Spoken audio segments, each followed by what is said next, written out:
Canceled. I believe that this is a tremendous setback for North Korea and indeed a setback for the world. The president's meeting with Kim Jong-un is off. If and when Kim Jong-un chooses to engage in constructive dialogue and actions, I am waiting. What prompted President Trump to scrap the North Korea summit? Well, the meeting was called off because the U.S. says they saw a change in attitude from the North Korean leader after a meeting with China's leader. President Trump's letter announcing the cancellation even used the word hostility in describing North Korea. CBS 4's Elliot Rodriguez in the control room tonight with the day's developments. Elliot. Well, Rudabeh and Rick, President Trump abruptly canceled what was supposed to be a historic summit with Kim Jong-un. The president said the cancellation was for the good of both countries, but very much for the detriment of the world. Based on the recent statement of North Korea, I have decided to terminate the planned summit in Singapore on June 12th.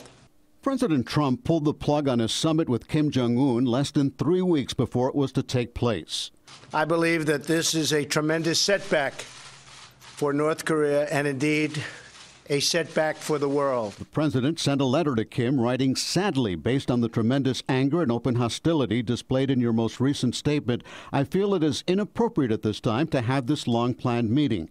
His action follows strong words from North Korea overnight. An aide to Kim called Vice President Mike Pence a political dummy for his recent suggestion of a regime change if denuclearization negotiations fail. This will only end like the Libyan model ended if Kim Jong-un doesn't make a deal. Adding, the U.S. must decide whether it wants to meet us at a meeting room or encounter us at a nuclear-to-nuclear showdown. President Trump responded, writing, "You talk about your nuclear capabilities, but ours are so massive and powerful that I pray to God they will never have to be used." Democrats say they're not surprised the summit isn't happening. The art of diplomacy is a lot harder than the art of the deal. It's pretty amazing that the administration might be shocked that North Korea is acting as North Korea might very well normally act. It's clear he didn't know what he was getting into, and now he's walking away from it. In this very chummy, palsy-walsy letter to Kim Jong-un, Kim Jong-un, is the big winner. The president did leave the door open for future negotiations, writing, "If you change your mind, please do not hesitate to call or write me." Hopefully, positive things will be taking place with respect to the future of North Korea. But if they don't, we are more ready than we have ever been before.